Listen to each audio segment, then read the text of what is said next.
ఇప్పుడు జరుగుతున్నటువంటి ఎన్నికల్లో ఎంపీ అభ్యర్థిగా ఎవరు గెలిచే అవకాశం ఉంది మీ జహీరాబాద్ పార్లమెంట్? జైరాబాద్లో మాత్రం నరేంద్ర మోడీ గారిని దేవుళ్ళ చూసుకొని మన దేశ ప్రజలందరూ కూడా చూస్తుర్రు.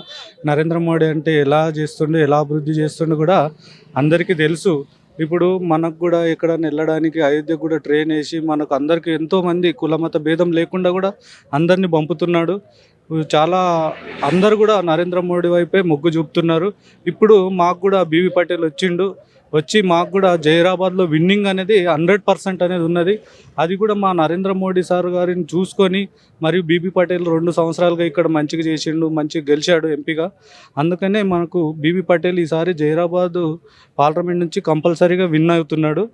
మేము కూడా అందరం మా విలేజ్లో కానీ పక్క విలేజ్లో కానీ మేము కూడా సర్వేలు చేసుకున్నాము.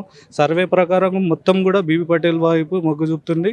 బీబీ పటేల్ గారు ఇంతకుముందు ఎంపీగా ఉన్నారు కదా డెవలప్మెంట్ విషయంలో, కానీ ఇప్పుడు రాబోయే రోజుల్లో పని చేస్తారనే నమ్మకం ఆయన మీద ఉందా మీకు? ఆయన మీద ఉంది మాకు కూడా. ఇప్పటి వరకు కూడా 10 years నుంచి ట్రస్ట్లకు ఊటికి విద్యకు కానీ ఎవరికైనా వైద్యం కానీ హెల్ప్ చేసిండు, మంచిగానే చేసిండు. ఇప్పుడు కూడా అందరూ బీబీ పటేల్ వైపు, మరియు మా ఎక్కువ అంటే దేశం వైపు మొగ్గు చూపుతున్నారు. మా నరేంద్ర మోడీ వైపు, మా నరేంద్ర మోడీ సార్ వైపు మొగ్గు చూపుతున్నారు. దేశంలో అభివృద్ధి వైపు బాగా అభివృద్ధి చేశాడు మా నరేంద్ర మోడీ సారు. శ్మశాన వాటికి కానీ, రైతు వేదికలు కానీ అవన్నీ కూడా మన సెంట్రల్ స్కీములే, సెంట్రల్ నుంచి వచ్చినాయి. ఇప్పుడు వికసిత్ భారత్ అని కూడా ఇప్పుడు అంతా ఇది చేస్తున్నారు. కాబట్టి అందరూ కూడా నరేంద్ర మోడీ సార్ వైపే మొగ్గు చూపుతున్నారు చాలా.